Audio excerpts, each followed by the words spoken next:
दोस्तों यूपी की सियासत में एक बार फिर से भूचाल आ गया है, क्योंकि इलाहाबाद हाई कोर्ट में अब सीधा नाम जुड़ गया है उत्तर प्रदेश के मुख्यमंत्री योगी आदित्यनाथ का। मामला क्या है, क्यों कोर्ट ने अचानक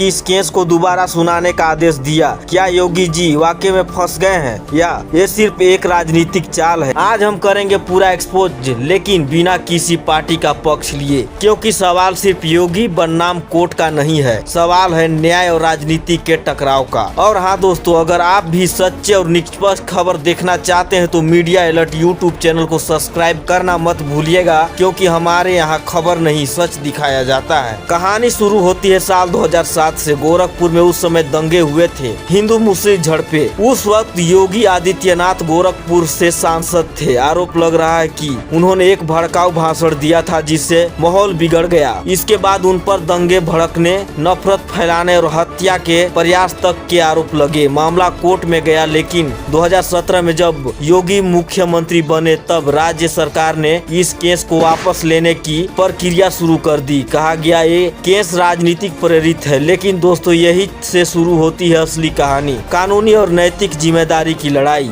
एक सामाजिक कार्यकर्ता ने याचिका लगाई कि जब मुख्यमंत्री खुद आरोपी हो तो सरकार को ये अधिकार नहीं कि वो खुद का केस वापस ले ले। इलाहाबाद हाई कोर्ट ने इस पर गंभीर टिप्पणी की। कोर्ट ने कहा, क्या मुख्यमंत्री कानून से ऊपर है? और अब मामला दोबारा खुल गया है, यानी कोर्ट से जांच करेगा कि क्या केस वापस लेने का फैसला कानून के तहत सही था या पद का दुरुपयोग हुआ था। दोस्तों, अगर आप भी चाहते हैं कि सच्चाई की आवाज हर किसी तक पहुंचे तो अभी मीडिया अलर्ट यूट्यूब चैनल को सब्सक्राइब कीजिए और बेल आइकन को दबाना मत भूलिए, ताकि अगली अपडेट सबसे पहले आप तक पहुंचे। अब थोड़ा टेक्निकल हिस्सा समझिए। क्रिमिनल प्रोसीजर कोड की धारा 321 कहती है कि राज्य सरकार सार्वजनिक हित में मुकदमा वापस ले सकती है, लेकिन अगर आरोपी खुद सरकार का मुखिया हो तो सार्वजनिक हित को और निजी हित के बीच दीवार गिर जाती है। यही कोर्ट की आपत्ति है, क्योंकि उस वक्त योगी जी ने अपने ही विभाग यानी गृह विभाग से मंजूरी ली थी कि केस वापस लेने की। कोर्ट पूछ रहा है, क्या ये हित का टकराव नहीं? योगी सरकार की तरफ से कहा गया कि केस राजनीतिक बदले की भावना से दर्ज हुआ था। कांग्रेस और समाजवादी पार्टी की सरकारें उस समय सत्ता में थी। सरकार का कहना है कि योगी जी के भाषण को तोड़ मरोड़ कर पेश किया गया और कोई ठोस सबूत नहीं है। उसका तर्क है, न्यायालय का समय राजनीतिक मुकदमों में बर्बाद नहीं होना चाहिए। विपक्ष ने इस पर बड़ा हमला बोला है। कहा, जब योगी विपक्ष में थे तब कोर्ट का सम्मान करते थे, अब खुद सत्ता में है तो केस से भाग रहे हैं। कुछ नेताओं ने यहाँ तक कहा, कानून सबके लिए बराबर होना चाहिए, फिर चाहे साधु हो या मुख्यमंत्री। सोशल मीडिया पर हैशटैग चलने लगे, hashtag Yogi court, hashtag law equal for all. सड़क पर लोगों की राय बटी हुई है। कुछ कहते हैं योगी जी पर साजिश है, वो राष्ट्रवादी है, जनता उनके साथ है। वहीं कुछ लोग पूछते हैं, अगर वो निर्दोष है तो कोर्ट में पेश होने से डर क्यों रहे हैं? और यही है इस कहानी का लोकतांत्रिक पहलू, जहां हर नागरिक को सवाल पूछने का हक है, बिना डर और बिना किसी दल के झंडे के नीचे। इलाहाबाद हाई कोर्ट ने हाल में ही कहा कि इस केस को दोबारा खोला जाएगा और नए सिरे से जांच की जाएगी। कोर्ट ने कहा, अगर मुख्यमंत्री भी कानून के खिलाफ जाता है तो न्यायालय की निगरानी से नहीं बच सकता। इसका मतलब ये नहीं है कि योगी दोषी है, बल्कि न्याय की प्रक्रिया अब पूरी तरह पारदर्शिता होगी। अगर कोर्ट को लगता है कि केस सही तरीके से वापस नहीं लिया गया तो केस दोबारा चल सकता है। हालांकि सजा या दोष सिद्ध होने